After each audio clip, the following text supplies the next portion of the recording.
Hi, my name is Chelsea Tanner and welcome back to my Flute Fundamentals series.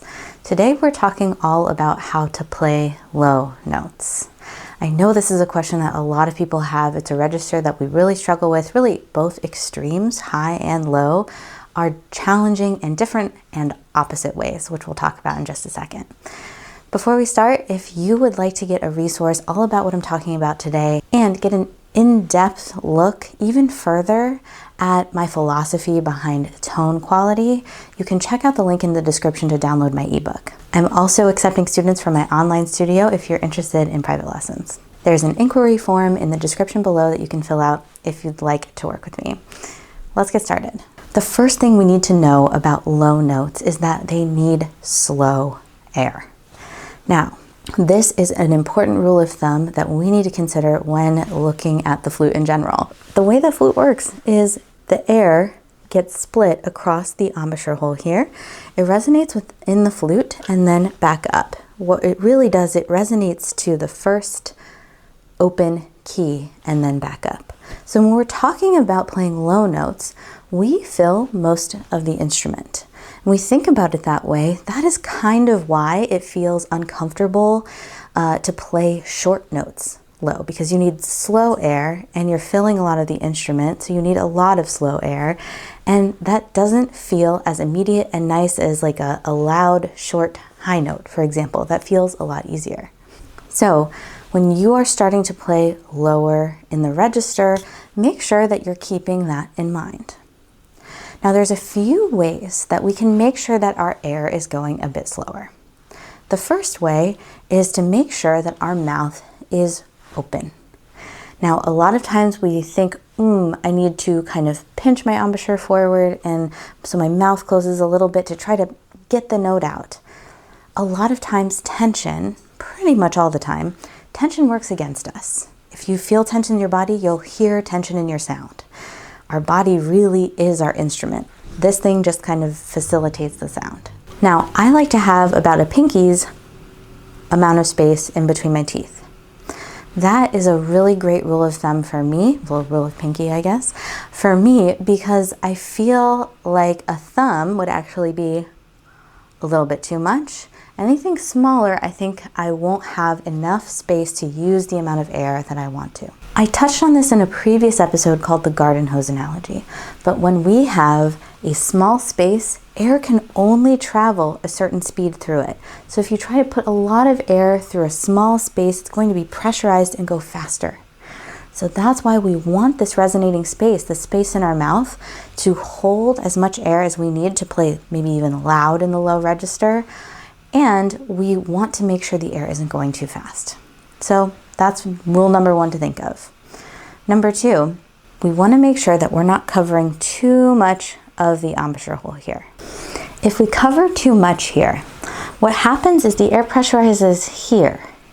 Right, so if we put a lot of air into a small space here, when the air splits, it's going to vibrate within the instrument faster at a higher frequency, and the pitch is going to crack up a harmonic. So we want to make sure that our lower lip isn't too far forward on that lip plate. And this means we don't want to roll inward a lot or put our head down. Notice how it cracked a little bit there? Not only will it make the pitch flat, it will also be more likely to crack the note. Now, our body is a huge part of how we play the instrument.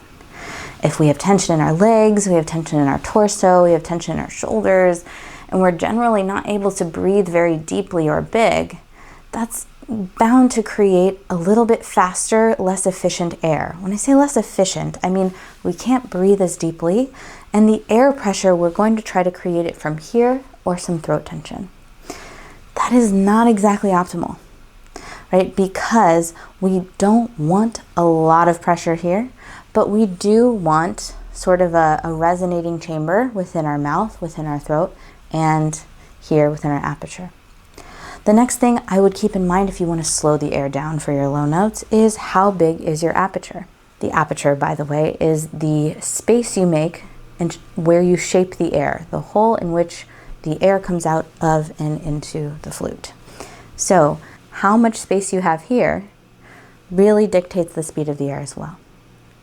We can shape that smaller, which I would pucker forward a little bit and come together with the embouchure, not necessarily pinch down so your top lip is like crushing your top teeth, but rather forward and pucker. That's what I would do, of course, for higher notes. For lower notes, we don't need so much pressure. Therefore, we want a bigger aperture. But let's talk about bigger how, right? How do we make it bigger? Do we make it wider or taller or both?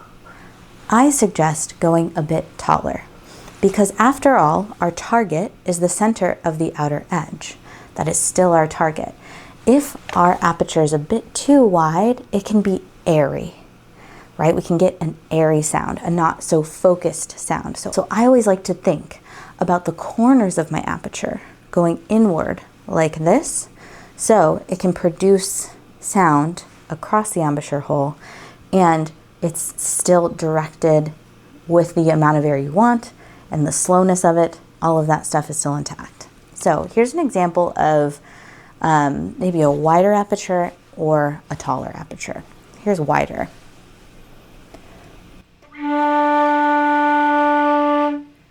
Here's taller.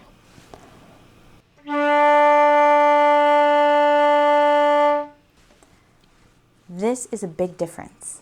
If I have too much air escaping on the sides, then we get that airy sound. If we have it focused, we get a much bigger sound. Now, we've gone over a few fundamentals I want to review. First, making sure that any tension in your body is relaxed. You are standing up in a way that is comfortable. Maybe your shoulder blades are flush against your rib cage.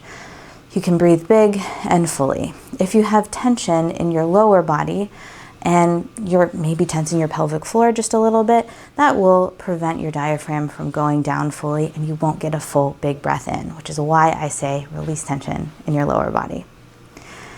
Then we talked about opening the mouth here. This is essential to slow down the air, making a taller aperture here, and making sure that we're not covering too much of our embouchure hole here. Now, what is the balance of all of these things? Of course, we are all different. So take everything with a grain of salt. They all work together as general principles, but we are all different humans. My mouth shape and my lips and my teeth and my bite, all of those things are going to be different than yours. And yours are different from everyone else's. So that's the thing about playing the flute that is really kind of cool and unique, but also really frustrating, is we don't all have the same makeup. So we can't have a prescribed way of doing things. We just have the physical principles of the instrument and the physics of the air going into the flute, which is why I'm covering this in this Fundamental Principles series. Checklist item number, I don't know, I've lost count, how many? 4, 5, is I would set up and blow warm air into the instrument. I would think about releasing the tension here in your jaw and your ears. If you just do that with me, it kind of feels nice. Blow warm air like you're fogging up a window out and release the tension here. And I would do that here with the finger flute. Notice the less tension you have here, the more you're probably going to have to work here to push the air out. That's what we want, okay? So if you feel like you're working really hard here, release, put any engagement you need to push that air out comes from down here. So let's try that finger flute again.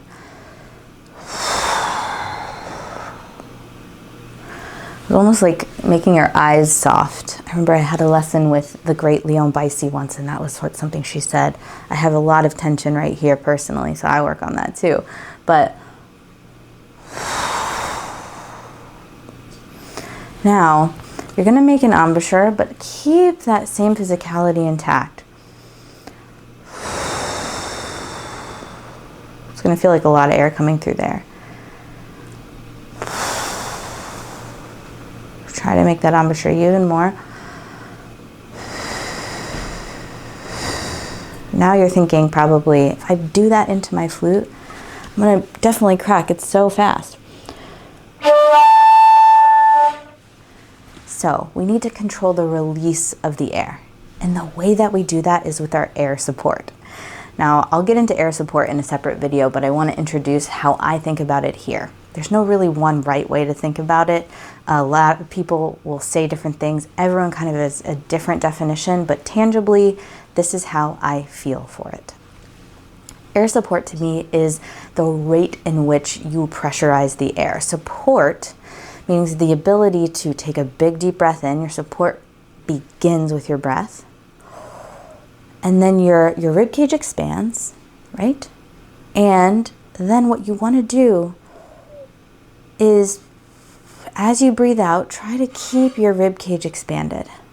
Let's do that. Let's breathe in, big deep breath in, and breathe out for as long as possible. So big breath in with me.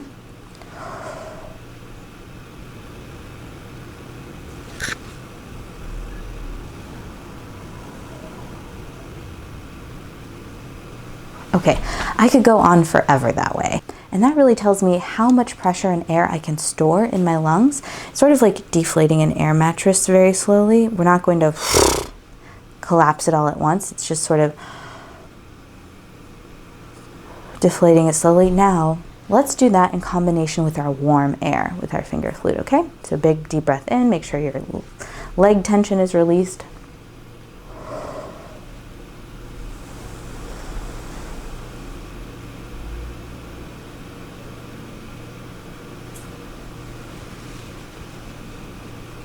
Feeling it right here, making sure it's going slowly out. Now, this is something that I would practice with your long tones.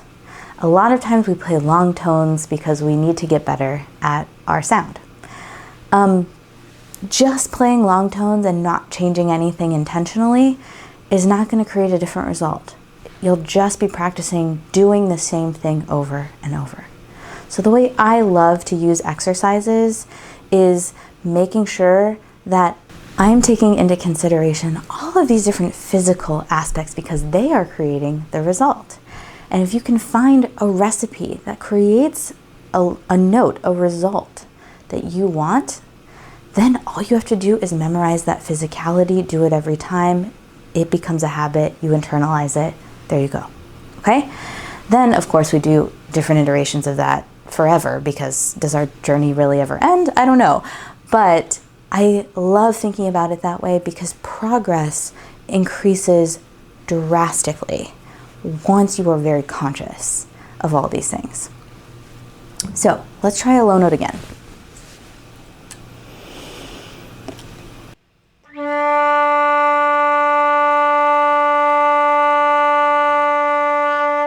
I like to think about my lower body and my body in general as Snorlax, that Pokemon. I don't know. I'll put a picture on the screen. Some people know of Snorlax that are of my generation, but some people don't. But I like to think of being this big, fluffy pillow of a person, and it helps me release the tension in my body.